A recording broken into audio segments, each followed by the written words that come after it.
This report is sponsored by Anderson Plumbing, Heating, and Air. Mike Shildt has retired as manager of the San Diego Padres. He talked about the severe toll of the job. The Padres will begin their search for a new manager starting today. And the San Diego State Aztecs put a beat down on the Nevada Wolfpack, 44-10. Jordan Napier had 5 catches for 110 yards plus a 75-yard punt return. And in the NFL last night, the Chiefs beat the Lions 30-17 to improve to 3-3 on the season. Rashee Rice will be back next week after his suspension. Need HVAC. This month is 0% for 18 months on a new system. Schedule your free proposal at AndersonPHA.com.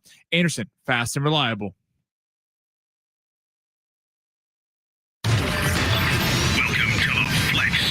Well, don't keep us in suspense any longer. Show us what you got. NFL Week 6. Better late than never, right? This one will be from 33 yards right hash to put the Chargers up 2. And it's go! Venerable Jansen to snap. Martin puts it down. Fitzgerald swings the leg. The kick is good. And the Panthers win it. Who has bragging rights this week? Tampa Bay Buccaneer fans have something to cheer about. Tampa Bay Buccaneers 30. San Francisco 49ers 19. So that means Mahomes in the pocket, darts it near side, caught, touchdown! Kansas City, Hollywood Browns. Just got awkward. What we all can agree on is the Aztecs. Bengal takes the snap, handoff Sutton towards the goal line. He is in, touchdown Sutton. A road win up in Reno and bye week to get ready for Fresno State. Let's get the week started from the studios of San Diego Sports 760 inside the Fletch Zone. Yes, indeed. Let's get it going on a Monday. What's going on, everybody? Ben Fletcher, Sammy Long with you till 2 o'clock today. John and Jim will take over then. Every once in a while in the world of sports radio, you have a show that you've been planning out for, 24 hours or so. Sammy and I text pretty much all day on Sundays as we're looking around the NFL, seeing what's going on, throwing stuff on the rundown for what we're going to talk about on a Monday here. And then every once in a while, a couple of hours before you get on air, that show that you thought you were going to be doing, that you had all lined up, just gets kind of crumpled up and thrown out the window, and you go with something brand new. And that's what we're doing today. So we're going to start the show exactly like this. Mike Shildt has retired as the manager of the San Diego Padres. Now, not for nothing, I looked this up earlier today, and I just wanted to throw it out there for everybody. Brian Cashman is the general manager of the New York Yankees. He has been since 1998. When Brian Cashman, the GM for the Yankees, took the job, Joe Torre was the manager of the New York Yankees. He would remain the manager until 2007 when Joe Girardi became the manager. So that's one hire for Brian Cashman. And then in 2018, Brian Cashman made a second hire of Aaron Boone, who was still the manager, maybe for a couple more hours at the very least. So you look at that, Brian Cashman, one of the more successful GMs in baseball, has had to make 2 managerial hires since he took over in 1998. AJ Preller took over in the year 2014. 1, 2, 3, 4, 5, 6. He's about to hire his 6th manager as a general manager. Now, I don't think AJ is to blame for what went down this year at the end of the season. I think it's the guys on the field, but ultimately, I don't know another general manager in the world of sports that has been able to hire as many head coaches or managers as AJ Preller. Credit to him, I guess. He's got job security out the wazoo. Yeah, we'll see if he stays the GM this offseason. Well, I think he's staying because he would have been fired. I mean, I agree. If right after this came down, Mike Shildt retiring, this is the perfect opportunity if you wanted to make a change at the GM spot to do that. It doesn't look like the Padres are going to do that. I agree with you. I don't think AJ Preller is the problem with this team. I think AJ Preller has kept this team afloat despite some, obviously the Juan Soto deal didn't work out, but everyone had to make that deal. And just looking at this season alone, I don't think the Padres make the playoffs if it isn't for him signing Nick Pivetta and Gavin Sheets. I mean, those were 2 core players throughout the entire season. And then obviously all the trades he made at the deadline. Yeah, really curious. It was he wrote the letter to the city of San Diego. It was a little odd. He kind of said he was retiring from the Padres. He didn't say he was retiring from baseball. So he was retiring from the Padres. So kind of makes you feel like a little pushed out, but they allowed him the grace to kind of do that. Well, that's the fun we get to have over the next few weeks. Was he pushed out? Is there going to be a change? I think so. Who knows? Well, and we never will know the answer. But yeah, the quote is, "I'm announcing my retirement from managing the San Diego Padres." He talked about the severe toll the job has taken on him mentally and physically. Oh, I think we all understand that. Watching these games, it took a toll mentally and physically watching games. The criticism in St. Louis with Mike Shildt was there was some rumors kind of him clashing with the analytics for upper management. I mean, let's be real. Everyone knows the running joke is that baseball managers do the least of any sport outside of basketball coaches, football coaches, anything, because you're just making changes. And now, especially, it's never been more true because now the analytics department is telling you who to bring in from the pen, what matchups need to be placed. And Mike Shildt kind of was a little bit of a throwback manager at times, would kind of go by what he felt in his opinions and kind of hunches, which some people like, some people are purely all analytics. But that was kind of the rumor in St. Louis a little bit of some of a rift there. You wonder if that kind of bled in the Padres, which led to this decision of him retiring from the Padres. He also says it's time I take care of myself and exit on my terms. So if you want to read into that and read between the lines a little bit, maybe that's him saying I'm getting out now before things get really bad. And we'll never know the true answer, but Mike Shildt will not be the manager of the Padres next year. And now there's like 15 names we could look at and dissect, and we'll do that today on the air. Look at some different names who the Padres could be going after. By the way, a former Padre manager, two of them actually are available on the head coaching market. I'm curious. Bruce Bochy, Bud Black, both of them are out there. I'm curious how we see this in a lot of sports. NFL, your star quarterback has input on the head coach getting hired. In the NBA, it's never. Manny Machado is going to be leading this head coach search. But should he? That's no, the question. Right? Absolutely not. I'm curious if Manny Machado has deserved the right with his recent play and the fact that he has a 209 batting average in the postseason for why he should be leading the charge on the head coaching hire. We should almost like cue up some Sarah McLachlan sad puppy music and announce all the names AJ Preller has seen come and go as the manager. Bud Black, Pat Murphy, Andy Green, Rod Barajas, Jace Tingler. Remember the Tingler years? Oh, those are nuts, dude. Bob Melvin and Mike Shildt, all of them walking out the door. We'll see who's coming in next. All right, let's get to the big three. We got a long ways to go on the show today. Aztecs, huge win, receiving votes in the AP poll, as well as the coaches poll for the top 25.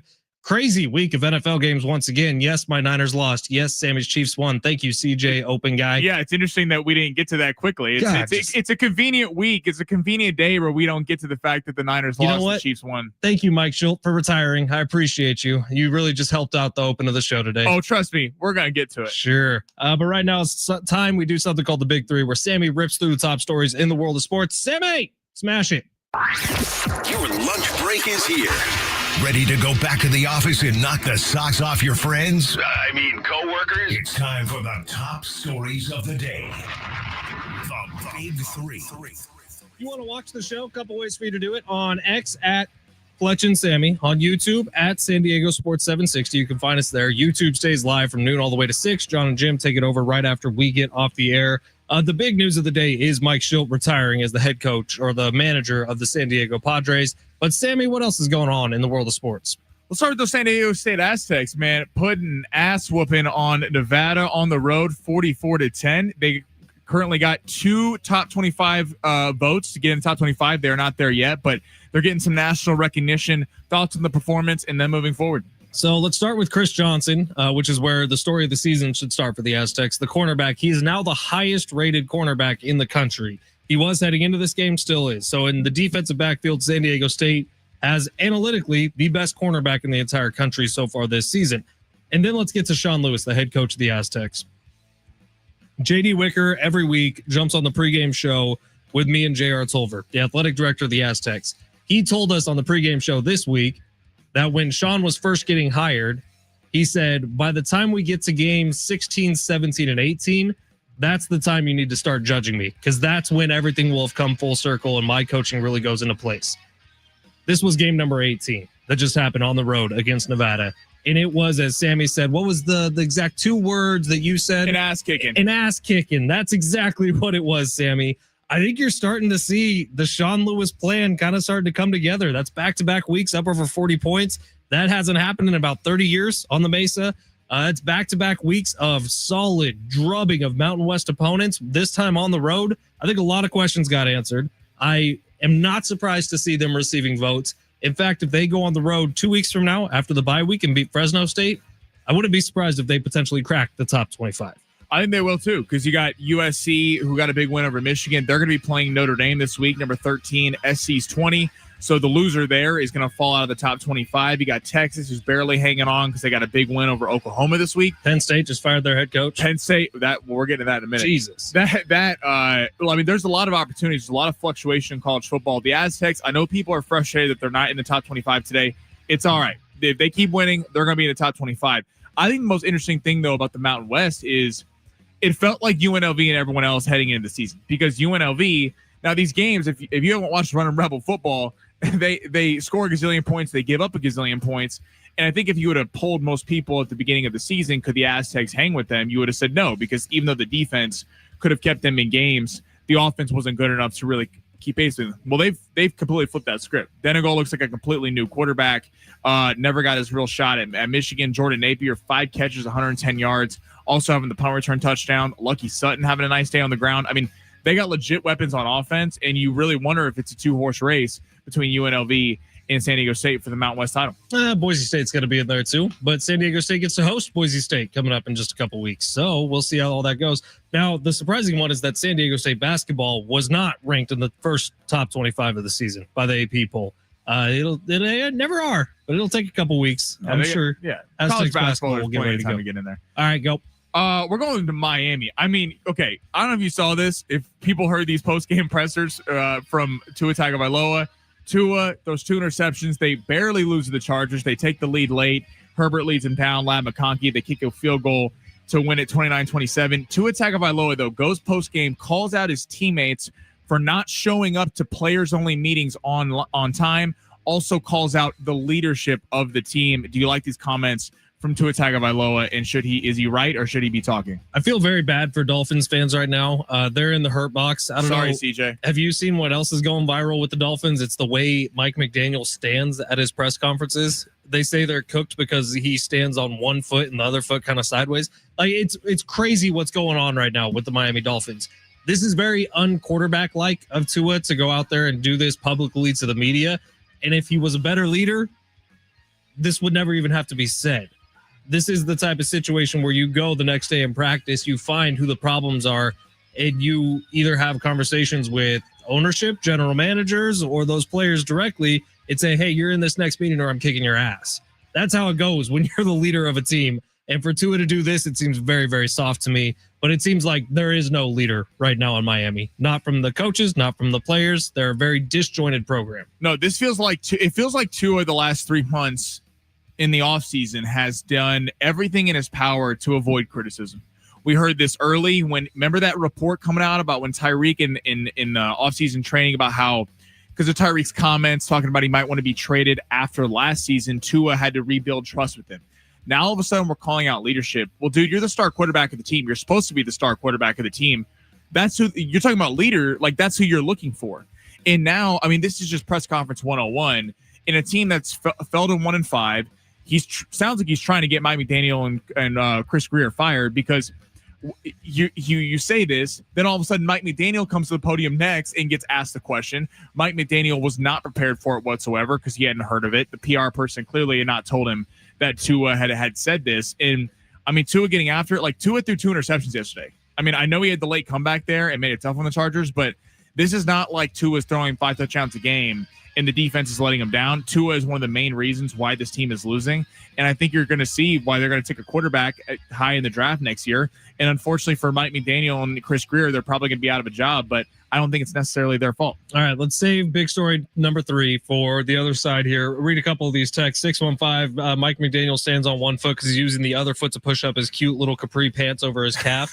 615 is a Miami fan. 619, go Chargers. Nice little win for the Chargers yesterday. Okay. 858, okay, I'm obviously just guessing, but I don't think Bochy would put up with Preller's micromanaging. Yeah, we'll see, man. Bud Black's out there. Or are they going to pay for Bruce Bochy is the real question. That's a better question. Everything I've seen, it looks like Ruben Diablo is going to get a shot at this. It looks like AJ Ellis is going to get a shot at this. Both guys who are already in the Padres organization. This might not be some wide search. This might just be promoting from within. And by the way, if they do that, that means this team will continue to refuse to spend money in the offseason. Bingo. 949, does Shildt's retirement affect AJ's longevity? Will ownership pull the rug on everyone and prepare to sell the team? Whoa! Jeez. That's a big jump, 949. I have no idea. I mean, listen, Would you don't know. anything surprise anyone at this point? The answer should be no. Yeah, it's frustrating. I mean, you got ownership fighting last year with control of the team. Now the manager's not there. Listen, there's a lot of good options out there. But again, the team wouldn't go pay for free agents last year. So are they really going to go spend on a big-time manager? Look, I hope they do, but I don't know if it's really feasible. I would like to make this very clear. I do not think A.J. Preller should be fired. But Me either. To answer your question from the text line, Brian Cashman has been the GM of the Yankees since 98. He has hired exactly 2 managers in that time. He adopted Joe Torre, he hired Joe Girardi, and he hired Aaron Boone. That's the amount of changes that have been made in New York. With the Padres, A.J. Preller's about to hire his 6th manager. Let that say whatever it wants to say to you. All right, quick break here. On the other side, we'll get to Big 3. Number 3, we'll do that first. We'll also tell you what you're winning on today's show, and we'll take a look at some of the names that are being reported could be the next Padres manager. That's next at San Diego Sports 760, live on the iHeartRadio app.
San Diego Sports 760. We got 13 chances every single weekday for you to win $1,000 with the bonus bucks giveaway every hour from 6 a.m. through 6 p.m. Listen for the keyword, enter it at sportssd.com. Bam, $1,000 in your hand. Next chance to win $1,000 is coming up at 1 o'clock. Speaking of winning money, we survived. We're alive. We survived. The Green Bay Packers won. Sammy and I are still in the hunt for $1 million, or for like $18 million, should I say. But no one really helped us out this week. The biggest disparity, the Cowboys losing knocked like 40 people out. I know you were watching the Niner game, but I was freaking out on my couch. I had them both on. I got 2 TVs in the living room. Okay. Niners on the main TV, Packers, and that was pissing me off, so I would flip back and forth. Jordan Love was driving me crazy until the end when he hit the big bomb down the sideline because they were not putting them away. But even at the end of the game, Jordan Love, it's a 3rd down situation, or no, was it 2nd down? Yeah, 2nd down. He needs to pick up a 1st down. The game's over. He slides down 3 yards before the 1st down. Could have easily just picked up the 1st down. I was like, what is going on here? Flacco definitely, when he got his kind of feet wet in the first half, kind of started to put it together a little bit. But honestly, looking at the, I know you called the Raiders, so that would have been a big pick, but we're looking down the stretch, like Green Bay's schedule. I don't see it. I don't know that Green Bay's as good as everyone kind of made them out to be. And there's not a lot of, they have a tough schedule. There's not like really another place where we would consider picking them. So we survived. Well, they host the Packers or the Panthers in 2 weeks. So I don't know about that, but the Panthers just put up 35 on the Cowboys. Yeah, but in Green Bay has one thing that Dallas doesn't. Hold on. All week you're telling me about how you don't trust them in Green Bay. And then now all of a sudden, if in 2 weeks they're unbeatable against the Panthers. Whoa. I always knew Packers were going to win the game this week. You were trying to a little skeeved out by it. I just thought there were better options for longevity of Circa on the board, like the Raiders, who, by the way, had a sweat-free win over who the Raiders just beat. The Titans. They got a head coach fired this week. The Raiders did.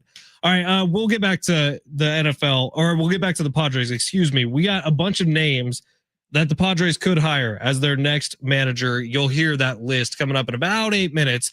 I will also be giving away some SeaWorld passes this hour, so stay tuned. We got a 4-pack of tickets for SeaWorld. But let's talk some NFL. So yesterday,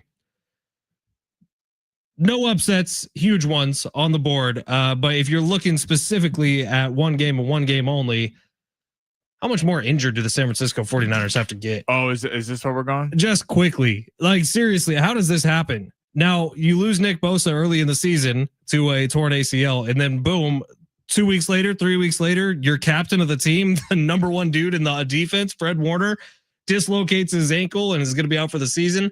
This is rough, man. There's a lot. Injuries have been a theme this year. I mean, across the field from the Niners was the Bucs, who also have a million different injuries.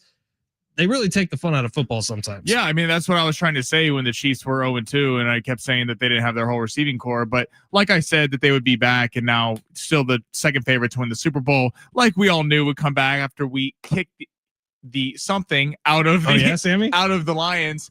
But in the NFC, I do feel bad for your Niners. Fred Warner, great player, unbelievable. We'd love to see him and Bosa out there on defense. With that being said, the NFC still feels wide open. Well, that's what I want to get to is like, who is the favorite? Because like Tampa Bay is kind of getting all the love today, which rightfully so. They're 5-1. They've looked really good. Baker playing out of his mind, and the fact that they haven't even had Mike Evans, Chris Godwin, Emeka Ibuka got hurt yesterday, and they still managed to win. Like, who is the favorite? Because the Eagles and the Lions were the two favorites coming into the season. The Eagles look like they're in complete disarray. They've been outgained in every single game this season, and they just dropped their last two. The Lions got shut down on offense by the Chiefs last night. You still think the Lions can be pretty good, but like there's some flaws there. They don't look invincible. Their best win was against Baltimore, and we all know that everyone's beating Baltimore. I would say you still feel like the Lions probably have the best offense in the NFC. And last night's it's at Arrowhead. That place was going nuts. Chiefs backs against the wall. They needed a win last night in a bad way, and they played like it. And congratulations to your Chiefs, Sammy. It was very, very impressive. But the Lions still feel like they have the best offense and maybe the best roster in the NFC. Eagles, there is something seriously wrong with that program. Rams look very beatable by anybody. The Giants all of a sudden have a little juice to them. Not saying they're going to threaten anyone in the NFC. Well, no. But they are going to be a threat to win some games down the stretch against NFC teams. It's funny. If I'm a Cowboy fan right now, I am kicking myself because if you still, and I get if they had Micah still, if they had Micah, not saying the whole defense would be changed, but because it wasn't very good last year. Now it's the worst defense in the NFL outside of the Bengals and the Ravens. But like that offense could take you far in the playoffs. The fact that I know they lost yesterday to the Panthers, but Dak Prescott's lighting it up, and they don't even have CeeDee Lamb back. And you got, George Pickens looking like an absolute bona fide star. And I'm kicking myself because if you had a game-wrecking pass rusher, Micah Parsons, you might be able to go ways. I guess Tampa Bay would be the favorite right now. Like they look. Maybe there's a team playing tonight that could be the new favorite in the NFC. The Washington Commanders.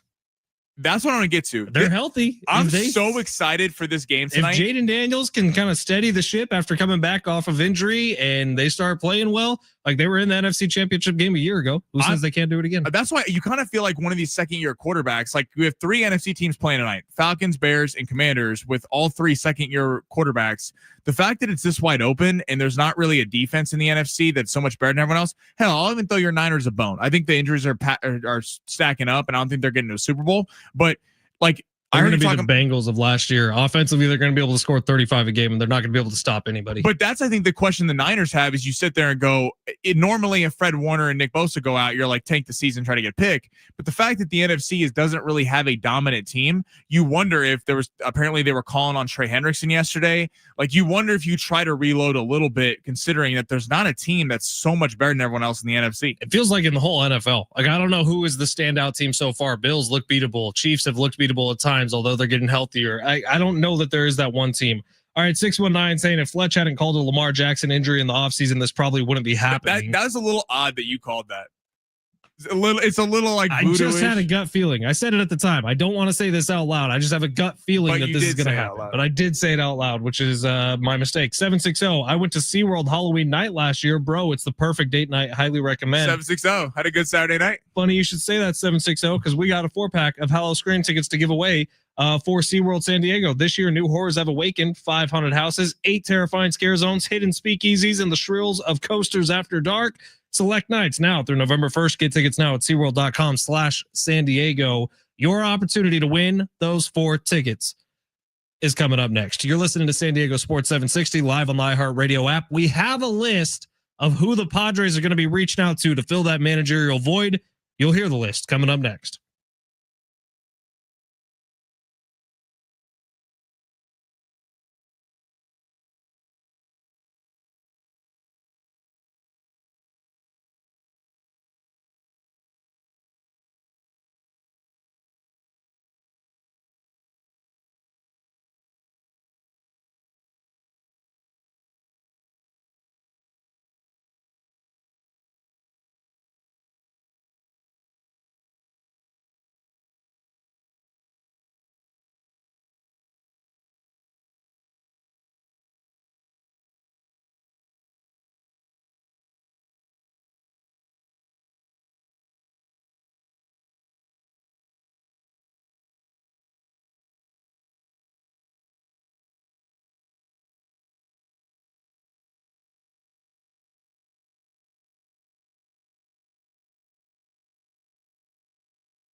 This sports sponsored by Anderson Plumbing, Heating and Air. Padres former manager Mike Shildt has retired today. There's a list of names that they're kicking around to become the next manager of the San Diego Padres. AJ Preller will be getting after that in the offseason. And Monday Night Football, we got a doubleheader tonight. Buffalo traveling to Atlanta to take on the Falcons. Buffalo currently 3.5-point road favorites. The point total is set at 49.5. That game gets going at 4:15. And then the Bears and Commanders battle between Caleb Williams and Jaden Daniels at 5:15.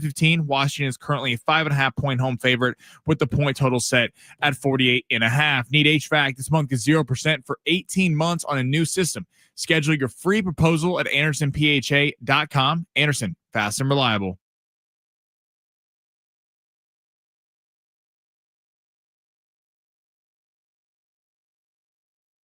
San Diego Sports 760. Ben Fletcher, Sammy Long with you till 2 o'clock today. John and Jim will take over then. All right. Let's get to the news of the day, which is Mike Shildt retiring from the San Diego Padres.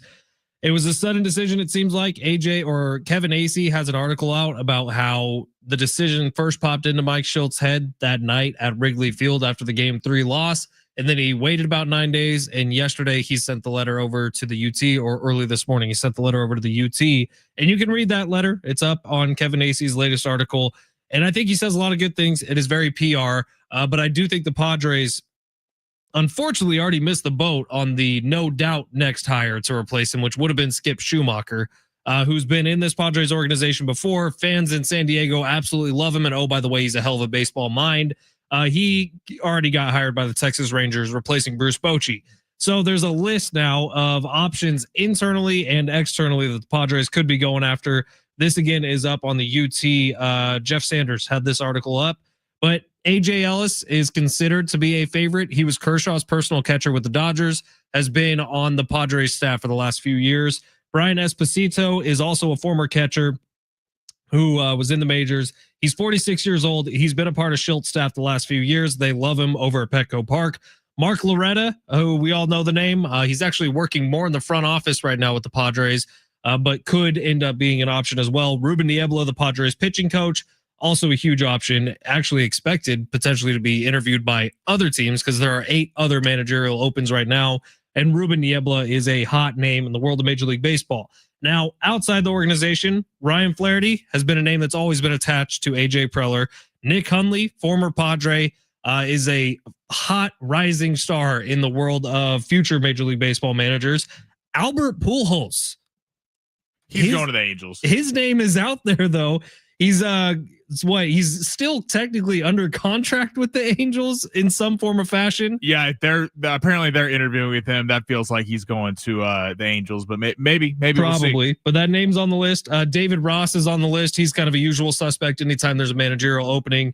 And the name I don't really see on the list is Bruce Bochy, but he's got to at least be interviewed. Well, Bochy's the prize. That's who you want. But again, kind of got into this a few minutes ago. Are the Padres going to pay that? Because everyone's the thing that's completely been forgotten is that, Shildt Seidler and the brothers still suing each other. So like, we haven't really gotten an update with that, but they're still in that. So you're wondering after, Shilt's out of town, are you going to go pay big bucks considering they didn't really pay big for big free agents last year? We all know that the Nick Pivetta contract got done because AJ Preller backloaded the money on the 4-year deal. Gavin Sheets was on a very team friendly contract because the White Sox basically dumped him for nothing.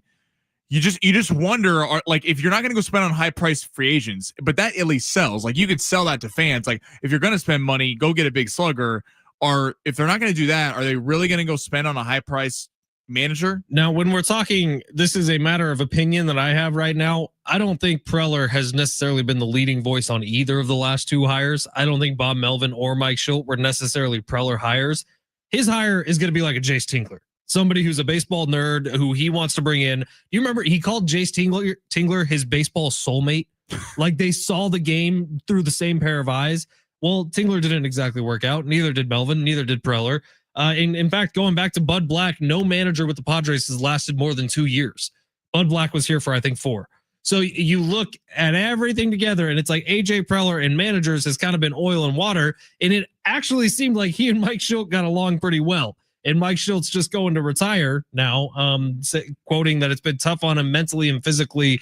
And now it's left me thinking, if those are the quotes of Mike Shildt walking out the door, is this even an attractive job for people to come get? To that end, because you're dealing with Manny Machado, you're dealing with AJ Preller, who has this perception as a bit of a micromanager, Fernando Tatis Jr., who hasn't lived up to it, a bunch of contracts like Bogarts and Darvish and Musgrove that are going to last for way too long. Like, is this even a good job for someone to come get?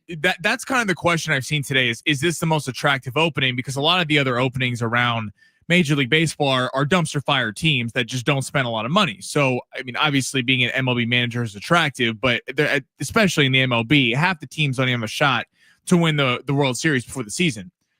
You wonder with this, I mean, 2 seasons managing the team, playoffs, in like they went all in, and you wonder if this is Mike Shildt with, in a weird way, kind of saying AJ Preller went all in, traded the farm to get a team that was going to compete this year. It didn't happen the way everyone wanted it to in San Diego.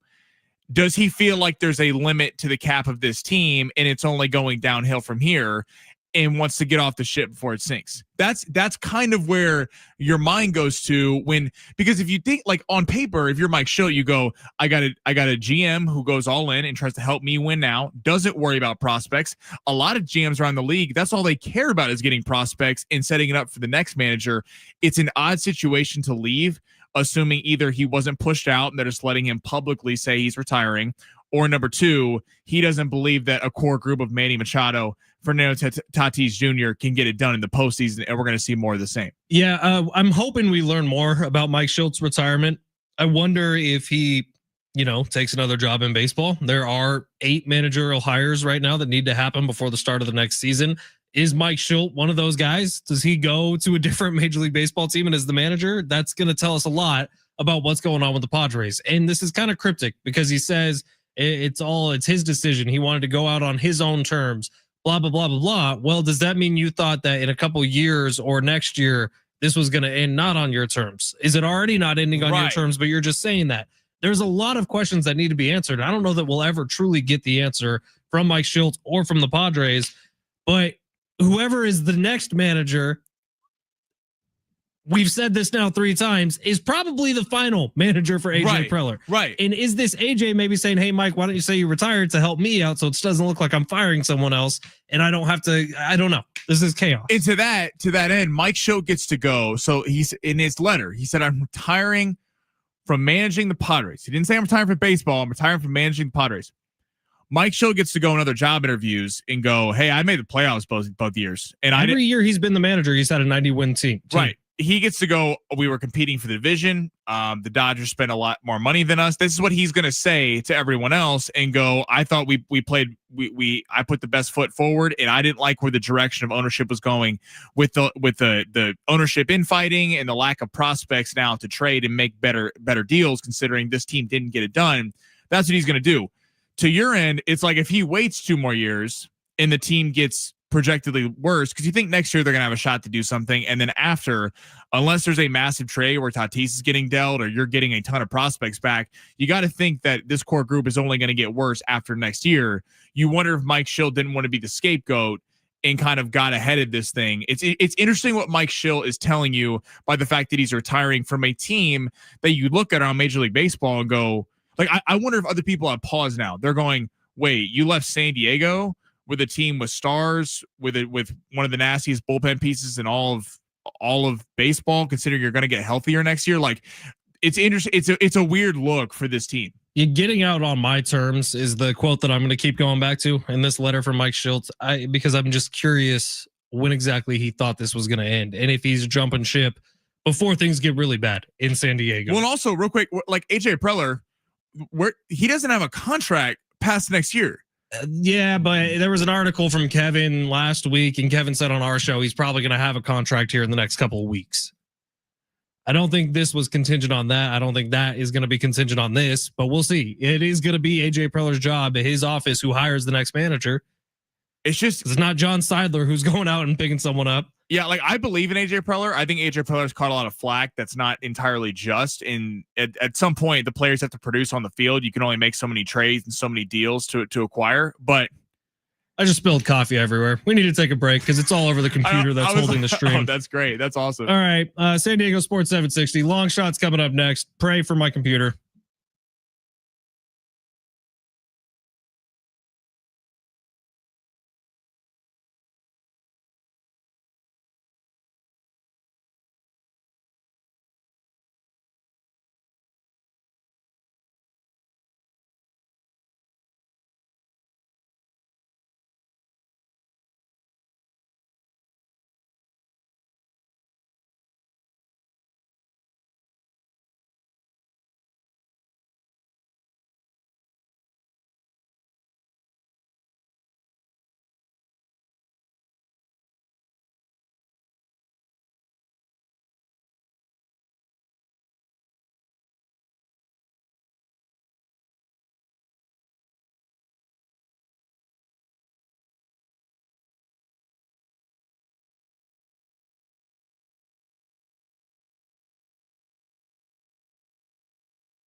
When I say I dumped coffee all over this computer, I mean an entire cup of coffee, probably Old full, Faithful still running, baby. 12 ounces just got dumped, waterfalled on this computer, and somehow it's still alive. All right, keep listening for your chance to win a 4-pack of tickets to How Low Scream at SeaWorld. We're going to give those away right after long shots, so don't go anywhere. Couple of comments on YouTube before we get into long shots. Tyler says, how about the two 2015 Padre interim managers facing off against each other in the ALDS? Yeah. It's fun, isn't it? Jamar, how about Rodgers? My Steelers looking better by the week. Steelers, Jamar, yeah. dude, Aaron Rodgers looked good yesterday against the Browns. And he also says, I hope we get a wide receiver too before the trade deadline, and I will feel a lot better. It's funny, the Steelers, like you look at in the AFC, the Bills, and then I think the Chiefs got back on track last night. Like, are the Steelers the third best team? I'm just like in the AFC right now? In the AFC, I mean, like, honestly, they've been the most consistent. The defense wasn't right the first couple weeks, and now they got that back.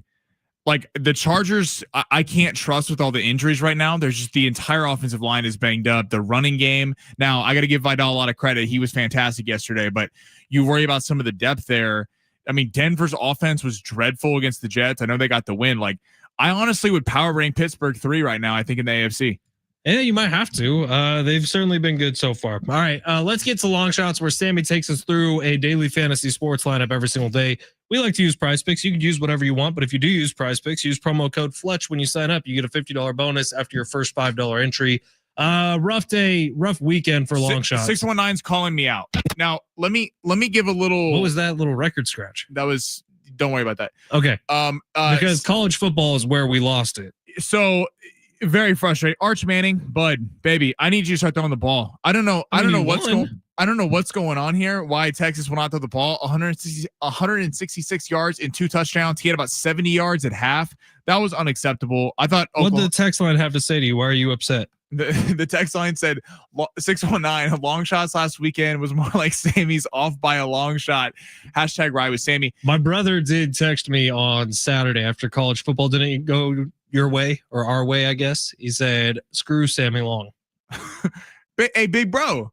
Yeah, I thought it was harsh. And then you know what I would say. I'm going to defend myself with a UFC pick, Wayman Jordan. He got hurt. He was on his way to hitting that. He got hurt in the second quarter. Bad ankle injury. Because Prize Picks will do injury insurance. If you have an injury, it'll. Well, then did it do it? Because they should have given us that back. I would have, but we had already lost the lineup, so it doesn't really matter. Stupid Arch Manning. Sure. You feel better about today? Yeah, I'm hitting a lineup today. I love to hear it. Let's flip this energy around. No more managers retiring. No more teams losing and ankles dislocating. Now it's time about winning money. And it starts right now. Sammy Long, smash it. You looking for some luck? Want to win big? Gotta play big. You are so money and you don't even know it. Time to take a chance. Pay that man his money. With long shots. So, real quick, you know how we had the coffee mugs getting thrown on the court at the WNBA that we talked about? We're going to need a new little code word. Did you see what was happening in Seattle behind home plate? Yeah. The guy with the Cal Raleigh shirt. Dude, why do we need a new thing with coffee mugs? Because I don't know what exactly we're going to call whatever that t-shirt was that the guy was wearing behind home plate in the Seattle Mariners game. So text line, if you know the t-shirt I'm talking about, we're going to need a name so we can speak in code, much like the coffee mugs that were getting thrown on the court. We need a name to describe this t-shirt. 70470, start your message with T. All right, guess what? If you saw the shirt, you know what I'm talking about. It's fantastic. Oh, it's chaos. There's so many picks between playoff baseball and a Monday Night Football doubleheader. I actually have 5 picks, but I do want Fletch to eliminate one. Okay? I need you to eliminate one for me. All right, we're going to start with baseball, and then we're going to head to Monday Night Football with the doubleheader. All right, both games going tonight. We're going to start with Logan Gilbert. This game is going actually at 2 o'clock here. Pitcher for Seattle. I'm going to go more than 5 pitch strikeouts only because of this. Seattle completely decimated their bullpen, by the way, in a Friday game that was fantastic, Fletch. I don't know if you watched much of that. 15 innings to beat the Detroit Tigers. They burned every pitcher on, literally almost every pitcher on the entire staff. They burned in that game. They got a big win, 3-1 last night over Toronto. I think Toronto's going to come out on fire, but the only reason I'm going with Logan Gilbert more than 5 pitch strikeouts is I think the opportunity, because they did burn all their best arms yesterday, again, trying to close that game. Brash, Munoz, the star closer for the Mariners. I think Gilbert has ample opportunity, is going to go ways in this game. even if they get to him early, I think this is a game that if you're in Seattle, you're like, you know what, we'll take 1-1 going back to Seattle for a 3-game set, considering we stole one on the game one. So we're going to go Logan Gilbert, more than 5 pitcher strikeouts. Then we're going to go the Dodgers, Milwaukee. Blake Snell, more than 16.5 pitching outs. Blake Snell's been fantastic. Blake Snell, I mean, I know former Padre, former Giant. This guy has become the ace of the Dodger staff, I think, even over Shohei Ohtani. Yoshinobu Yamamoto was the one Dodger starter that kind of got touched up a little bit against the Phillies in that Game 3. But Blake Snell's been unbelievable. He's coming off a little bit more rest for this one. He destroyed the Reds. He destroyed the Phillies. I mean, I just think this guy's kind of unhittable right now. We're going to go more than 16.5 pitching outs.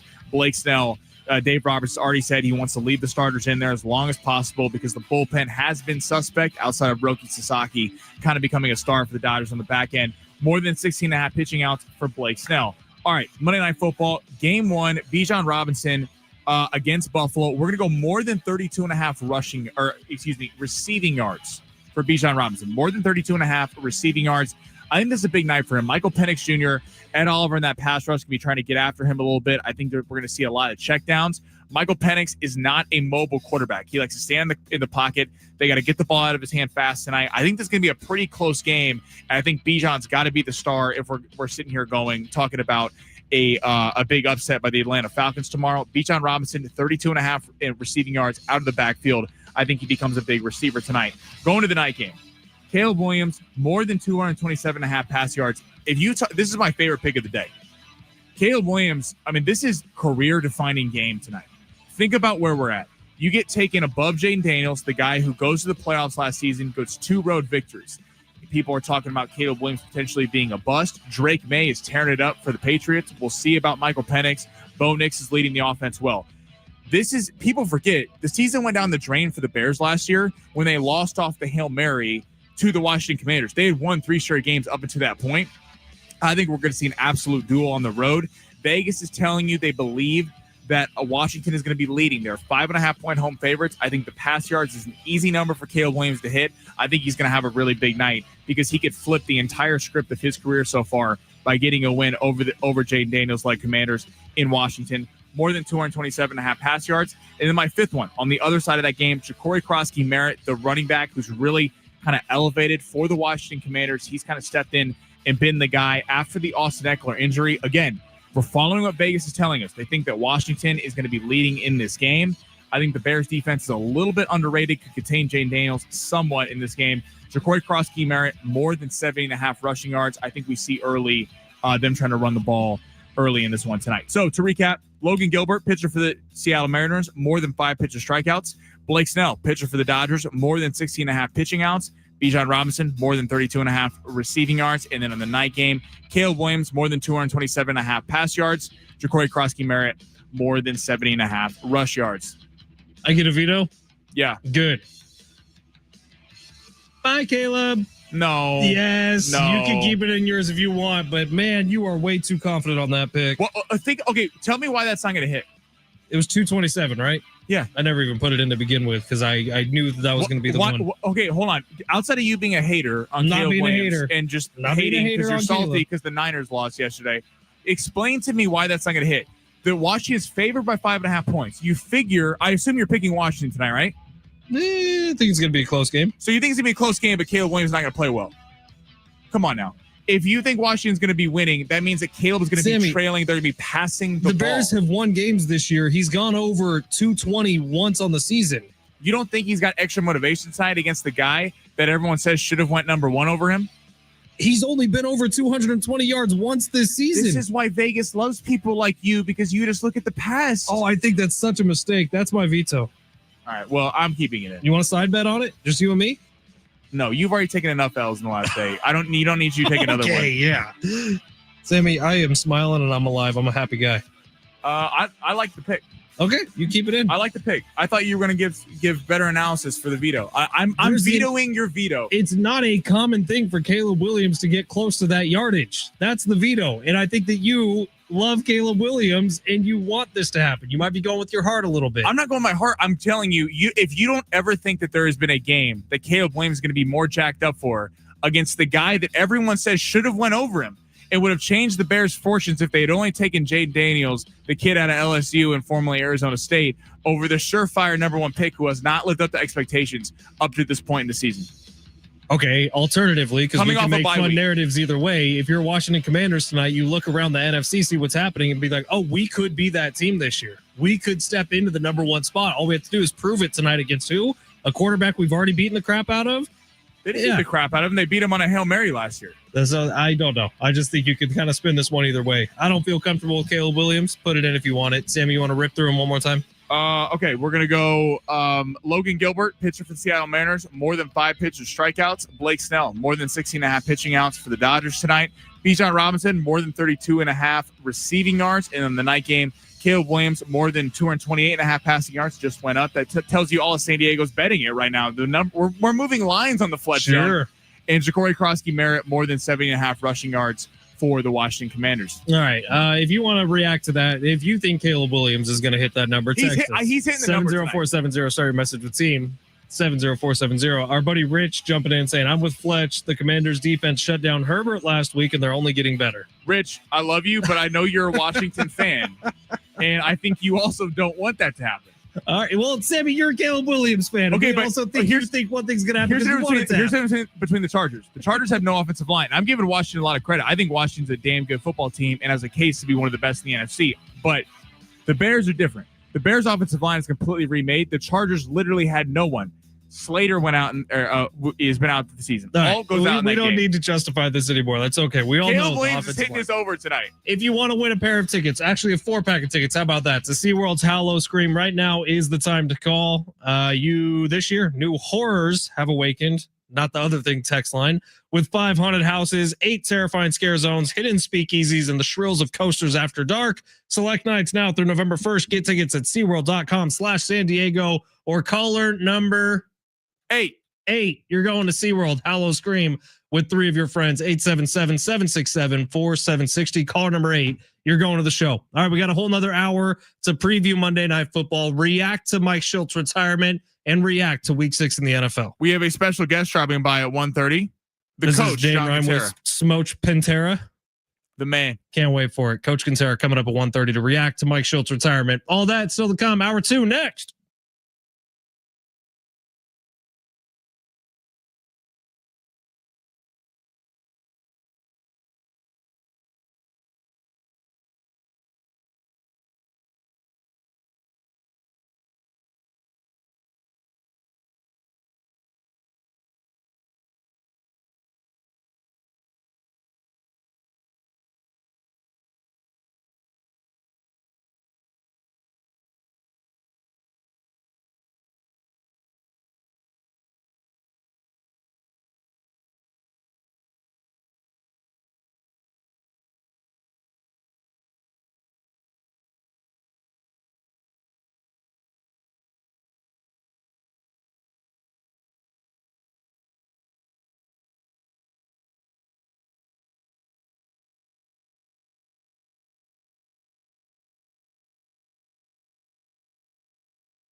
This report is sponsored by Progressive Insurance. The big news of the day out of San Diego, Mike Shildt has retired as the manager of the San Diego Padres. AJ Preller and company will be looking for a new manager ongoing. In the MLB tonight, we got two games getting going here at 2 o'clock. Mariners trying to take a 2-0 series lead over the Toronto Blue Jays, and the Dodgers and Brewers will get going in game one of the NLCS. That'll be at 5 o'clock. And then a Monday Night Football doubleheader. Early game, Bills, Falcons, 4:15. Buffalo currently a 3.5-point road favorite, while the Bears and the Commanders currently 5.5-point favorites at 5:15 for the nightcap. This has been presented by Progressive Insurance. Welcome to the Fletch Zone. Well, don't keep us in suspense any longer. Show us what you got. NFL Week 6. Better late than never, right? This one will be from 33 yards right hash to put the Chargers up 2. And it's go. Venerable Jansen to snap. Martin puts it down. Fitzgerald swings the leg. The kick is good. And the Panthers win it. Who has bragging rights this week? Tampa Bay Buccaneer fans have something to cheer about. Tampa Bay Buccaneers 30. San Francisco 49ers 19. So that means Mahomes in the pocket, darts it near side, caught, touchdown! Kansas City, Hollywood Brown. just got awkward. What we all can agree on is the Aztecs. Senegal takes the snap. Handoff Sutton. Towards the goal line. He is in. Touchdown Sutton. A road win up in Reno and bye week to get ready for Fresno State. Let's get the week started from the studios of San Diego Sports 760 inside the Fletch Zone. Yeah, let's get it going here in hour number 2. It is San Diego Sports 760. Ben Fletcher, Sammy Long with you until 2 o'clock today. John and Jim will take over then. Big voice guy just reminded me about what went down Saturday night. So let's jump into a few things that happened as the San Diego State took down Nevada on the road. We're going to get back to the NFL. We got a couple of games coming up tonight. We're going to get back to the Padres with the coach, Quintera, jumping on at 1:30 to talk about Mike Shildt's retirement. But on Saturday night, San Diego State wins 44-10 over Nevada. And this is after a really great start to the season at 4-1, but some serious question marks about who this team is on the road. Well, you go on the road and you beat the crap out of a Nevada team that just played Fresno State extremely close. This is good news for San Diego State. But not only that, a couple of things happened on Saturday night that just haven't happened in a long time. For example, San Diego State had the punt return by Jordan Napier for a touchdown and the pick six by Chris Johnson. That's the first time two of those things have happened in the same game for San Diego State since 2013. Jordan Napier, San Diego State's first punt return touchdown since Jordan Byrd had one a couple years ago in 2022, and it's the longest one since BJ Busby in 2020. This was also back-to-back 40-point games for the first time since 2017 when they had 52 at San Jose State and 42 against Nevada. So San Diego State in this 18th game under Sean Lewis is doing stuff that it just hasn't done in a while. And I think the picture's starting to come fully into form because right now, by the numbers, San Diego State has the best cornerback in the country in Chris Johnson. By the numbers, Jaden Denegal has been one of, if not the most efficient quarterbacks in the country over the last two performances. And by the numbers, Jordan Napier is on pace for a 1,000+ yard season and like something like 300. I don't know how many catches, but he's on pace for an over 1,000-yard season. So this Aztecs team is starting to turn things around in the right direction at the absolute perfect time because you're heading into the Pac-12 next year. How great would it be if you're heading into the Pac-12 coming off the back of a top 25 season where, I don't know, maybe you win a Mountain West Conference championship and maybe that propels you into something a lot bigger by the time New Year's Eve comes around? I don't know. All that's on the table for the Aztecs, Sammy. Yeah, no, seriously. They obviously got to. We've seen is encouraging. Before we get down that road, we got to see him do it against a little bit better competition. For sure. You need to beat Fresno State and Boise State. Right. But it was nice in a micro level of seeing them on the road have a big offensive outpouring performance because they've done that at home this season. And it was nice to see. It's been years since we've seen that kind of offensive output. And it was nice to see them be able to take it on the road after that Northern Illinois performance a couple weeks ago. Now, I see a lot of people frustrated they're not in the top 25. They got 2 top 25 votes, but again, they just keep winning. They're going to be fine. Utah plays BYU this week. The loser of that game dropping out of the top 25. SC plays Notre Dame. Both teams in the top 25. The loser of that game will drop out. I mean, there's ample opportunity. Vanderbilt playing LSU. Like there's these teams are all playing each other. So if the Aztecs just keep winning, like they're going to creep into this thing. I wouldn't sweat about them not being in the top 25 right now as a super big deal. It's cool that they're starting to get some national attention. This is what happens. You're the standalone game late at night. They were the last game on, so people around the country are watching this thing. Denegal, former Michigan quarterback, really showing up. That's got to carry some weight there. And listen, you can play the best defense in the world, but let's be honest, offense is sexy in itself, and that's what has happened this year with San Diego State. You're seeing the offense put up Big 12 worthy highlights on the offensive side of the ball. You compare that with one of the best defenses in college football historically over the last 10 years, and it's very exciting time on the Mesa. I can't wait to see what happens from here. 14 of 17, 13 for 16, over 200 yards both games, multiple touchdowns both games. That's the Jaden Denegal of the last 2 weeks. If he continues doing that, San Diego State's going to be just fine this year. It won a lot of football games. I think the ones you circle in a big way right now are Wyoming for homecoming at Snapdragon Stadium. That's just a scary game because Wyoming has been a little better than advertised this year. Obviously, Fresno State on the road is going to be tricky. The battle for the old oil can will be a huge game. And then Hawaii on the road, you never know what's going to happen there. And Boise State at home is without a doubt the biggest game of the season for San Diego State. You take care of business, though, and there's a lot on the table in front of you right now if you're San Diego State. All right, let's get to the big three of hour number 2.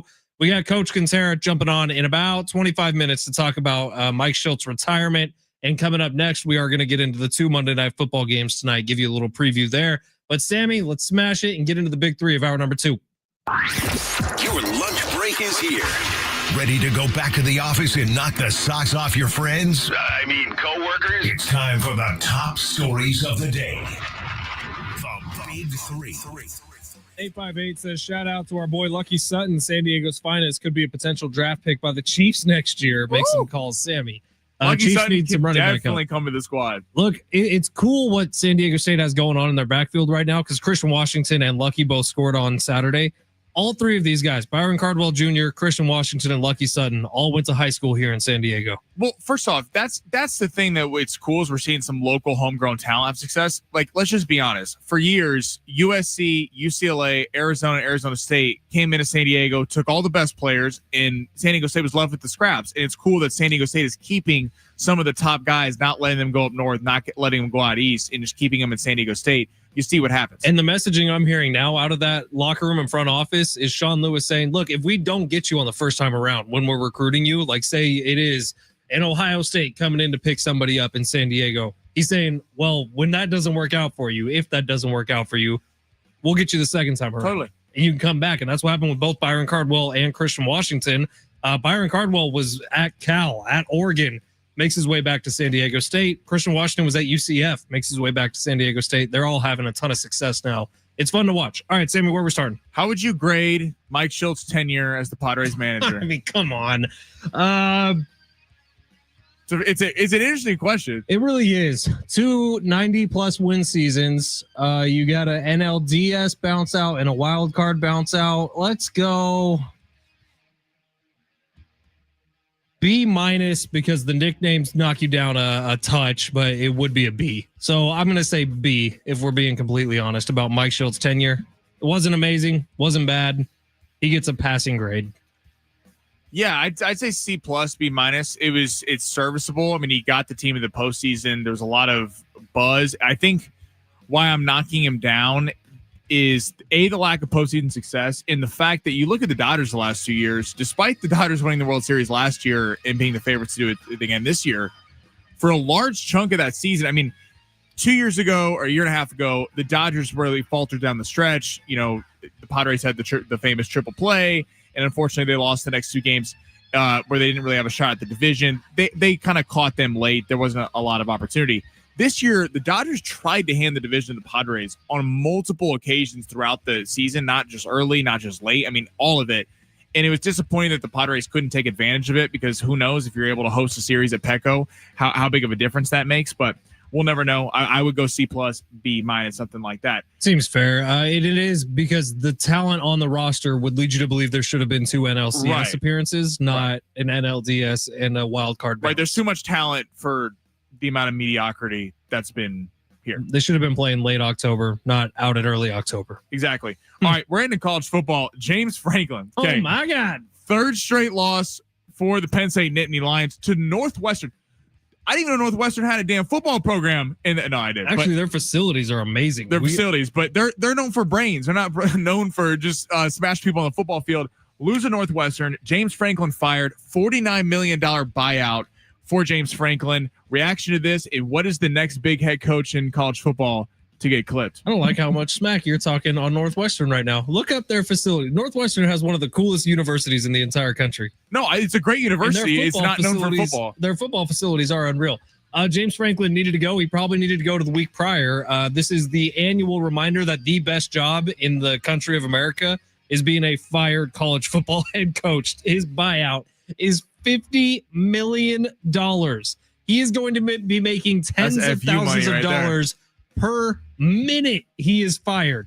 This is insane what James Franklin has done. And the AD spoke out today, said absolutely the big game record is part of this. But it was Penn State, preseason number 2 in the country, who just lost back-to-back weeks to UCLA and Northwestern. There was no way he kept his job through today. In terms of next coach to get the axe, I would say Bill Belichick, but he had a presser today saying, no, this is all fake and phony. Yeah. I'm here for the long haul. Yeah, right. Bill Belichick's gone next. James Franklin, I mean, it was a long time coming. Penn State just watched their rivals, Ohio State, win the championship last year. Michigan win it the year before, and Penn State is consistently, despite getting all the top recruits, they have the number 1 running back in the country, committed to go there, and it's now open recruiting. Looks like they're in on Michigan, Ohio State, and USC. I mean, they have failed to take advantage of big opportunities. They choked the game away against Notre Dame in the quarterfinals last year, or the semifinals last year. James Franklin is 1-15 against AP top 5 opponents. 1-15. You are the coach of the Penn State Nittany Lions. Hopefully we can talk to Rich next week or later this week and find out what I talked to him this morning. He not happy? No, he's not happy with the state of Penn State football. I mean, it's embarrassing. Again, they get all the big time recruits. They there's no reason they should not have had more postseason success. Look, the AP top 25 poll that comes out before the year, it tells you really just one thing, and that is strength of roster. So the AP was telling you that Penn State had the second strongest roster in the entire country. And you go from that to losing back-to-back weeks between UCLA and Northwestern. 3 weeks with Oregon, too. Well, the Oregon one you don't count almost because that's at least a good team near the top of the country. But those two, UCLA was hopeless. They were losing to everybody. They fired their head coach. I mean, it should have happened sooner. I'm looking at the next head coach. Dabo Swinney is the next one to go. But then I'm going to give you another one. Sharon Moore from Michigan. Who's the guy at Wisconsin? He's probably getting fired. Oh, not Fickle. He left, but No. yeah, I know you're not. But Sharon Moore from Michigan. This guy basically got his job because he was Jim Harbaugh protege when Jim Harbaugh went to the Chargers. He beats Ohio State last year. By the way, Luke Fickle with their quarterback Alex Orji throwing for 62 yards and 2 interceptions. The defense was lights out. Well, they just got their ass kicked by USC this past weekend, and they were 2.5-point underdogs in that game. They're supposed to have one of the best young quarterbacks in the country, and Bryce Underwood, and USC absolutely took it to them, beating them by 18 points. I just don't see Michigan in the Big Ten. They seem like they're falling back a little bit. You see Ohio State rising up, Ohio State staying where they are. You see Oregon, despite the loss, still being a really good program. USC looks like it's on the come. I think Michigan, Sharon Moore is the next to go. Maybe. All right. Shout out Mark, who won those SeaWorld Hallow Scream tickets. Marky Mark and the Funky Bunch. Congratulations, man. Enjoy those.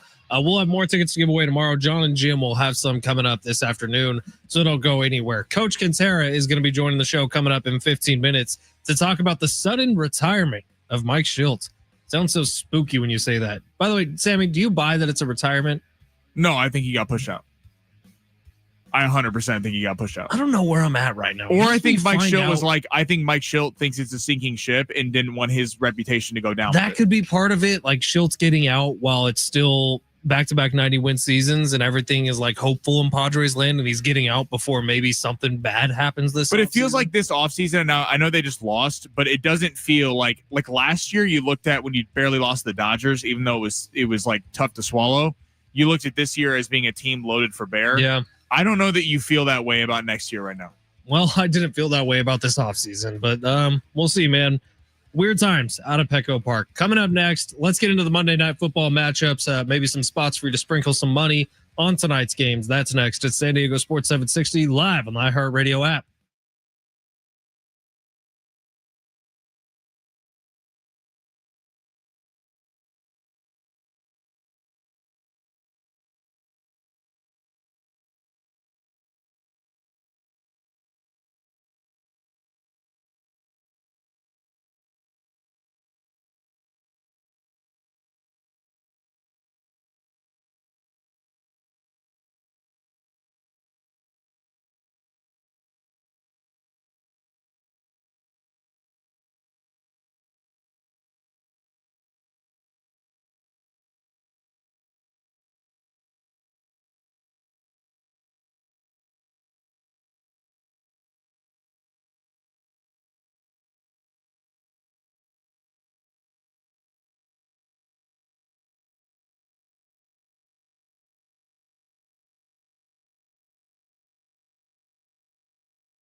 Coming up Wednesday night, 6 o'clock right here on San Diego Sports 760. It is SDFC Midweek Live. Hear from the head coach, Mikey Varis, as well as interviews with players and coaches. Find out the latest club and MLS information. SDFC Midweek Live, Wednesday night, 6 o'clock right here on your home for SDFC, San Diego Sports 760. All right, before we get into tonight's games in the NFL, we have not talked about it yet, but holy crap, how bad are the New York Jets and the Denver Broncos? The early morning London game, which I think was our second to last London game. I'm pretty sure I have that right. We got a good one this week. Oh, it was, yeah, one more, right? Yeah, it's Rams and Jags. This one will actually be interesting. That game this weekend was a disaster. 6:30 a.m. start. I wake up. Be honest, after the Aztecs game, we had a couple people staying at our house, got into the cups a little bit, and waking up at 6:30 for that game, for that to be my introduction into Sunday. Justin Fields, can you throw a pass? That was pathetic. I mean, the Jets are in a full-on tank job. At least you know with the Jets where they're at. Justin Fields feels like everyone's trying to get some of the special you saw at Ohio State out of him, and a little bit with the Bears. Mike Tomlin couldn't do it. Aaron He had Glenn 45 passing yards. I mean, he couldn't hit water if he fell out of a boat. I mean, this thing was awful on Sunday. The Broncos tried to give him the game. The Broncos could not move the ball. The defense pitch was fantastic for the Jets. Yeah, Justin Fields, man. I mean, they're going to be picking at the top of the draft. You wonder if them and Miami in that division are going to be looking for a new quarterback in the offseason. I mean, I've defended Justin Fields for a long time, but you have Garrett Wilson, who literally makes it work with every single quarterback he's ever had. He did have some big drops in that game, though. I will give him something. Right, but if you're expecting Garrett Wilson to catch balls that are thrown a couple feet behind him, and because they hit his hands, it's considered a drop. I don't know that I'm putting that completely on Garrett Wilson. So a rough day for the Jets, who we really needed to win in Circus Survivor. But whatever, the Broncos win in advance, and that makes the Chiefs' life harder when it comes to the AFC West. Oh, yeah, we ain't worried about the AFC West. You probably should be. I don't know. Have you looked at the standings? I mean, we beat the Lions, and we got Rashee Rice coming back and Josh Simmons, so everyone can have their fun barely beating Miami and the Jets. Tonight's games should be fun. Buffalo Bills in Atlanta taking on the Atlanta Falcons. Look, the Bills are vulnerable a week after losing to the New England Patriots. This game is in Atlanta. I would still probably be leaning Buffalo Bills, but Sammy, what's Vegas telling us on this one? 3.5 Buffalo's favorite. Point totals at 49.5. 3.5 dogs at home in primetime. That feels like a smash Atlanta. Well, Atlanta all comes down to Michael Penix. Like if you look at Atlanta's roster, they have a pretty talented NFL roster in terms of offense and on defense. It's about, can Michael Penix make enough plays for it to happen? He's not a mobile quarterback. He stands in the pocket. You expect Bijan Robinson to have a big game. I wonder who's got more pressure, though. I was thinking about this on the drive in. Like, you got Caleb Williams facing his, Jaden Daniels, the team that beat him last year, the number 2 overall pick, was at a better career than him, or Michael Penix. Because, like, you look at Michael Penix, it hasn't looked great so far, and with the amount of weapons he has, you think that it needs to be better. Same can be said with Caleb Williams. I wonder between Caleb and Michael Penix, who has more pressure in their games tonight. It's 100% Caleb. He was drafted earlier. He was the first overall pick. He's got kind of the hopes of everything riding on him. Michael Penix is still just getting his feet wet in the NFL. But he's older. He is 25, 26 years old. That's fair, but he didn't start all of last season. His clock got started later than Caleb's clock got started. And so I feel like a 500 year this year for Atlanta. Everyone's like, all right, let's see what Michael can do coming up next year. Whereas a 500 year for Caleb this year, or a less than 500 team for Caleb this year, he's in some trouble of losing his job. Yeah, this is, I think both got a lot of pressure tonight, because I would go Caleb, because this is a game, like, we could look back for Caleb Williams tomorrow. We could either be saying, wow, this guy kind of resurrected his career and got a big win on Monday Night Football against the guy that everyone saying is better than him and should have went number 1 overall. Or if Caleb puts out a clunker, we're sitting there going, I mean, like, what's the answer? Because they got an offensive-minded head coach. Eberflus was kind of the scapegoat last year, rightfully so. I don't think Eberflus was a good head coach. Ben Johnson can light the world on fire, and we've seen that time in, time out. Odunze's there. The offensive line's improved. I mean, the Bears have everything. It's on Caleb Williams. This is a massive road start for him. And Michael Penix at home, even if you lose the game, you got to drop 24 points. I mean, it has been some pretty basic offense from Atlanta so far. I mean, I would also say the Bills should be favored in this game, and I think it should be a pick 'em between the Commanders and the Bears. What's the line in that one? Do you know? The Commanders are 5.5 point favorites. 5. That's a bigger spread. Yeah, that's crazy. But you get 3 to the home team, so they're saying on a neutral field. 2.5 points. Yeah, there's on neutral field. The Commanders are 2.5 point favorites. That's what they're saying. Yeah. All right. Well, Coach Quintera's coming up next to talk some Padres. We'll see. We will make picks on those games coming up at the end of the show today, so don't go anywhere.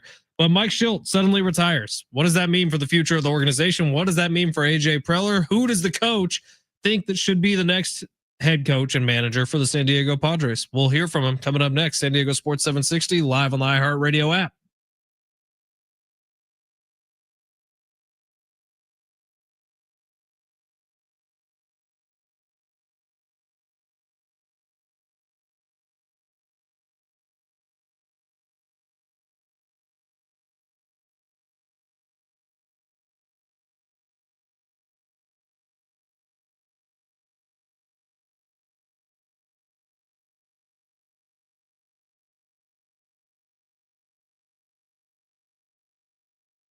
Hey, it's Fletch for my friend Gary Cooper over at Mountain Trust Mortgage and Realty. Give Gary a call today, 858-376-1299. The phone call is free. You could call him. Gary's going to be the one that picks up. And whatever questions you have about the home buying process, no matter what step you're in, Gary Cooper's going to have the answer for you. 858-376-1299. Whether you're looking to buy a home, start the process, sell your house, start the process, or take some money out of your mortgage, Gary Cooper is the guy to talk to make sure the most amount of money as possible is staying in your pocket and not going elsewhere.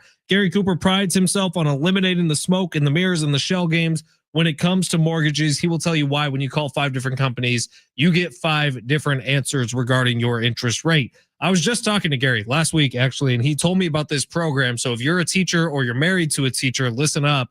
You can get a $40,000 bonus on your mortgage or your down payment by some special program here in San Diego that Gary Cooper has direct access to. So give him a call today if that's a situation for you, 858-376-1299. Why would you trust someone from out of market when you got Gary Cooper here, who's been in San Diego, who's been making deals in San Diego for 35 plus years? Call my friend Gary today, 858-376-1299, or visit him online at mountaintrustmortgage.com. When you talk to Gary, tell him Fletch sent you.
The sport's sponsored by Alzheimer's San Diego. Big news of the day. Padres or Mike Shildt retired from being the manager of the Padres. A lot of names being thrown around. AJ Preller and company will be getting to work here soon. In the NFL, got a Monday Night Football doubleheader.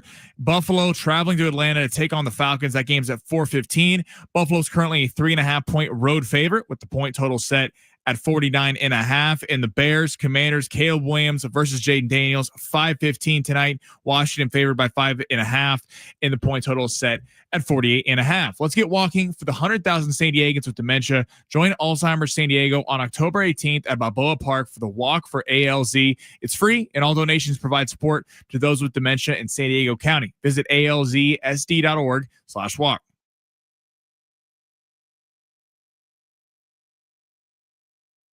San Diego Sports 760, Ben Fletcher, Sammy Long with you till 2. John and Jim will take over then. We got Coach Kinsera hanging on hold right now. We're going to welcome on to the show, but I did just want to point this out. I feel like a lot of times we are quick to just go to what's next, and not always ask the question why.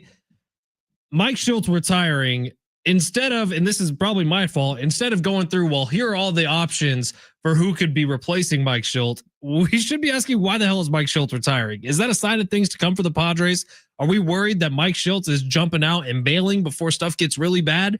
Because that's all the logical questions I would have in my brain moving forward as the Padres embark on yet another managerial search for AJ Preller, who seems to have just an unlimited amount of managerial searches he can go on here in his career as the general manager of the Padres. With that, we bring on the coach, Coach John Kinsera, who usually jumps on this show on Thursdays.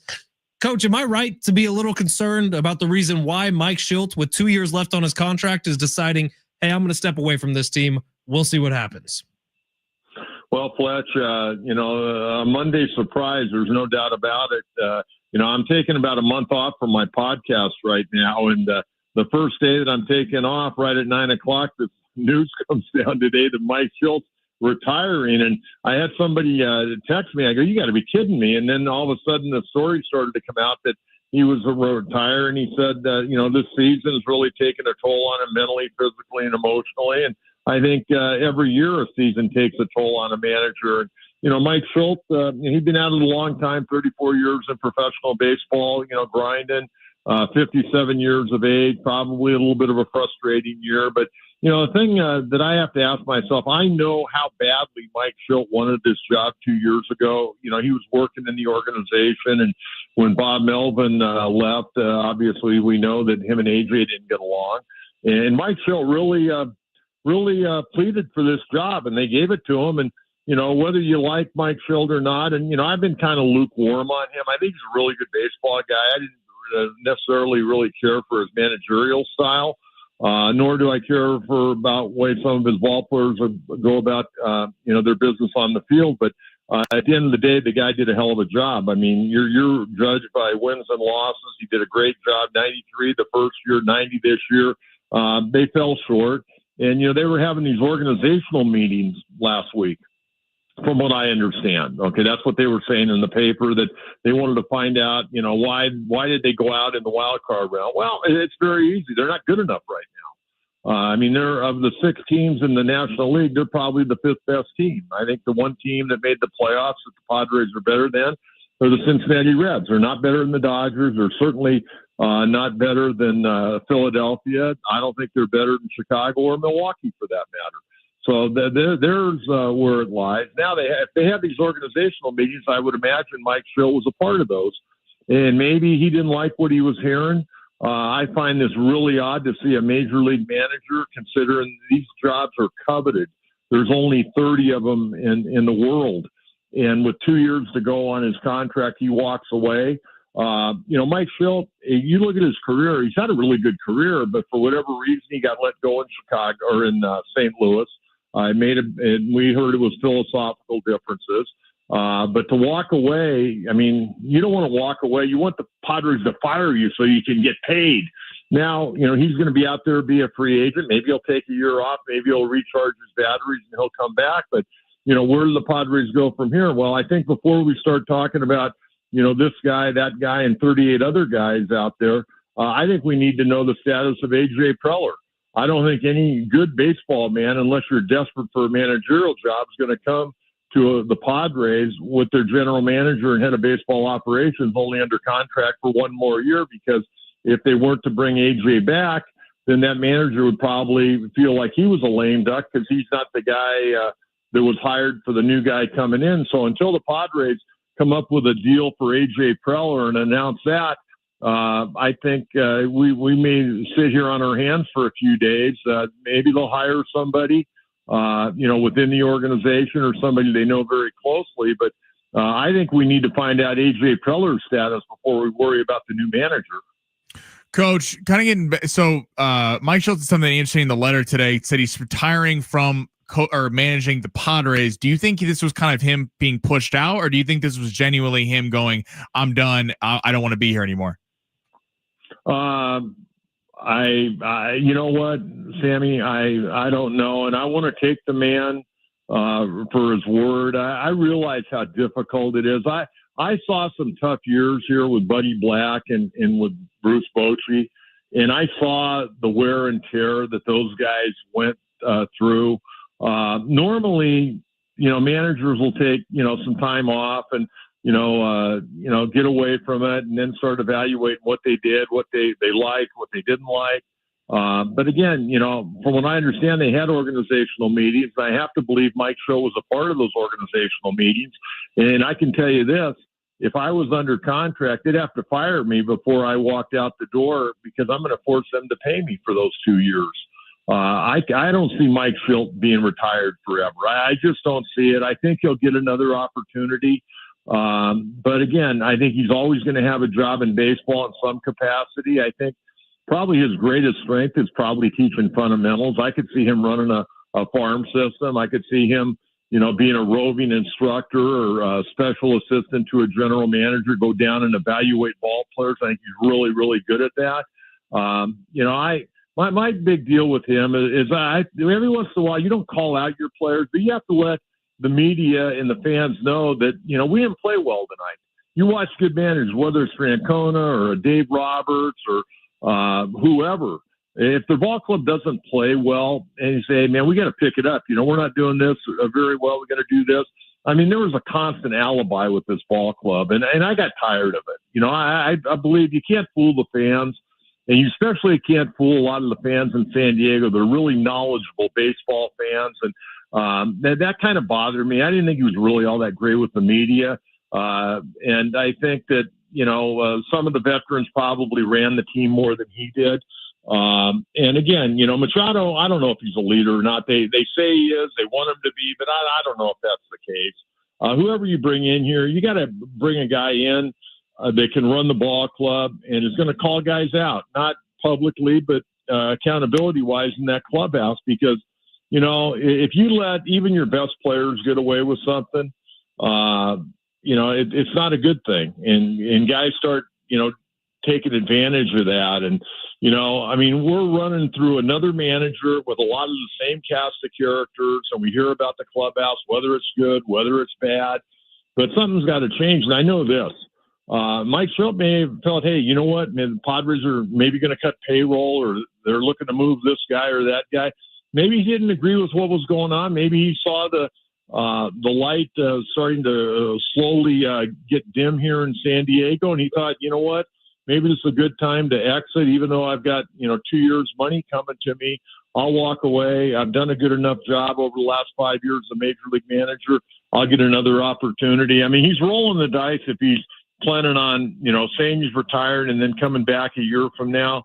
But at the end of the day, I think the window of opportunity with this group is starting to close, and I think it's starting to close very quickly. Yeah, he did leave himself an out, Coach. He said, I'm retiring from the San Diego Padres, not from baseball altogether. Yeah. There's 7 other jobs out there right now, so maybe Mike Shildt ends up with another one of those. Here, I wanted to throw this out at you, Coach. You're obviously a huge baseball fan. You're a baseball historian.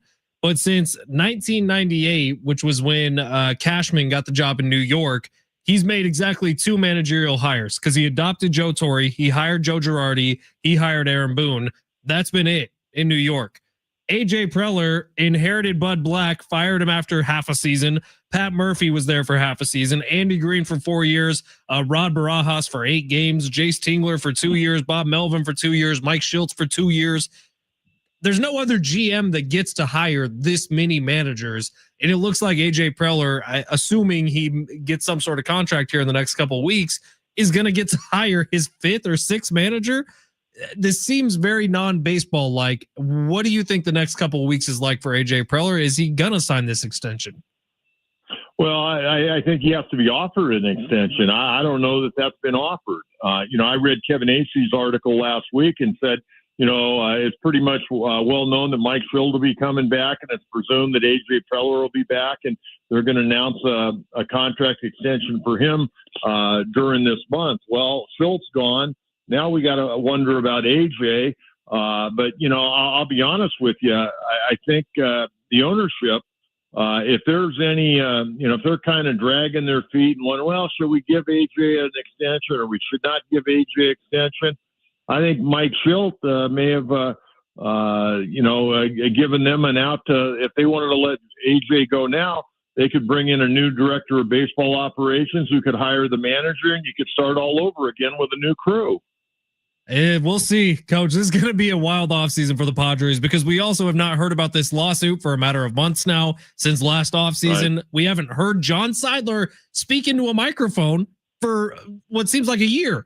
I'm very curious to see the future of the Padres here. Sammy, you got one more for Coach before we get him out of here? Coach, I'm curious. You've managed a lot of baseball teams, dealt with players coming up. I'm curious. We see in other leagues like the NBA and the NFL where star players have a lot of input on who the manager or coach is. Do you think Manny Machado and Tatis will have a lot of input, or is that kind of just AJ Preller? I think you always run things by your star players, and I think you need to write. I don't know what Yu Darvish's role is going to be. I mean, there's talk that he could retire, but I think you talk to a guy like Yu Darvish, who I think is a really good pro.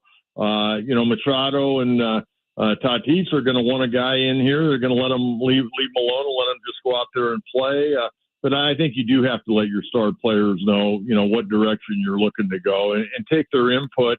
Not necessarily that they're going to be the final say on who's going to be the manager, but you want to make them feel special and all that great stuff. But the bottom line, when you hire a manager, get the hell out of his way and just let him manage. All right, Coach, I'm going to throw out 3 names. You tell me which one you would rather have as the Padres manager. Ryan Flaherty, who we know was close when Bob Melvin got hired. Nick Hundley, former Padres catcher, or Ruben Niebla, current Padres pitching coach. Well, Ruben's still under contract for a couple of years, and then you'd have to figure out who you're going to bring in. Maybe you just promote Ben Fritz. Nick Hundley's interesting. I know Nick very, very well. He's a guy that loves baseball, working right now with the Texas Rangers and a special assistant. And Ryan Flaherty, I'll be honest, not excited about him. He was Manny Machado's teammate in Baltimore, so you kind of know where that could be headed. I think I'll pass on him. I like Nick, no managerial experience, but a good baseball man, saw the game from a catcher's point of view. And Ruben Niebla wants to be a manager. I know Ruben a little bit, not real well, but a good baseball man. And I mean, the Padres have obviously seen what he's done with their pitching staff and the credibility that he has. I would certainly think that he deserves an opportunity to seriously interview for this job. But again, you got to also be cognizant. He won't have the Midas touch day in and day out with that pitching staff that he's had the last few years, last 3 years, I think, here in San Diego, or 4. These years go by very quickly. But they got a guy in Ben Fritz that if they don't promote him to a pitching coach, he's probably going to end up with another organization here fairly quickly. Going to be a fun offseason, Coach. Once again, maybe fun's not the right word. Maybe there's a different F word we could put in there, but it's going to be an offseason here for the Padres. We'll try to enjoy it. Thank you for your time, Coach. Always appreciate it. Hey, I'm sure you and I'll be talking a lot here in the next week or so. Yeah, we'll see. If there's another article from Kevin Acey here in a couple weeks and he's not on his off-season vacation, we'll know it's time to give you a call. All right, be well, my friend. Coach Kucera, the best, the absolute best. We'll see. Man, I'm telling you, the longer we've done this show today, the less I'm even thinking about who the next Padres manager is, and the more I'm thinking about why did Mike Shildt retire out of nowhere very suddenly. Because Coach is right. Kevin Acey's article just last week said, yeah, it's pretty much foretold that Mike Shildt's going to be back and AJ Preller is going to be back and they're going to take another run at this thing. Well, now 50% of that is gone and it's clear Mike Shildt's not coming back. So what does this mean for the Padres? Why is Mike Shildt jumping ship now? Is it going to get that much worse here in the next couple of years? Very, very confusing, man. We'll see how this thing goes. Let's take a quick break, close this thing up, get you ready for John and Jim, who are coming up right after us. It's San Diego Sports 760 live on the iHeartRadio app.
Hey, it's Fletch for Prize Picks. Download the app today. Use promo code Fletch, and you can get a $50 bonus in lineups after you play your first $5 lineup.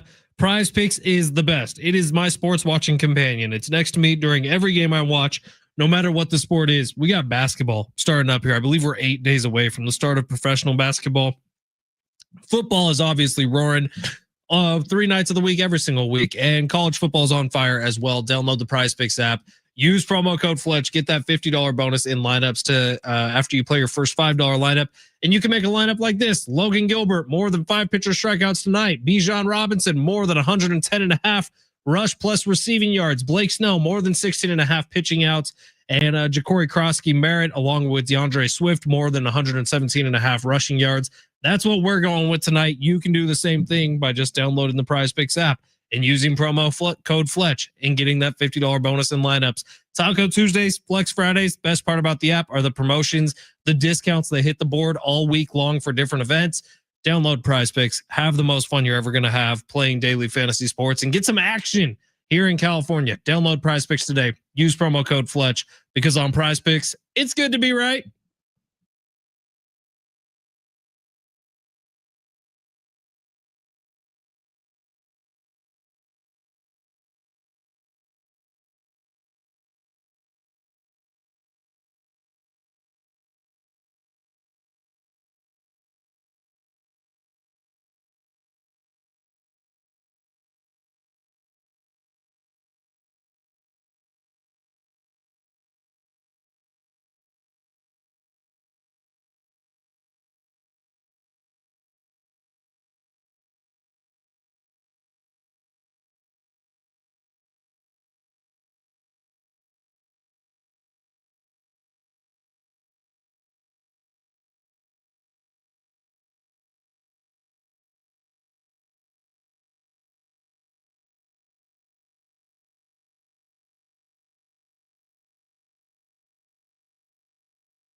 If I may, 28 years later, just got added to Netflix. It is a zombie movie that came out exactly 28 years after 28 Days Later came out in theaters, was starring Cillian Murphy.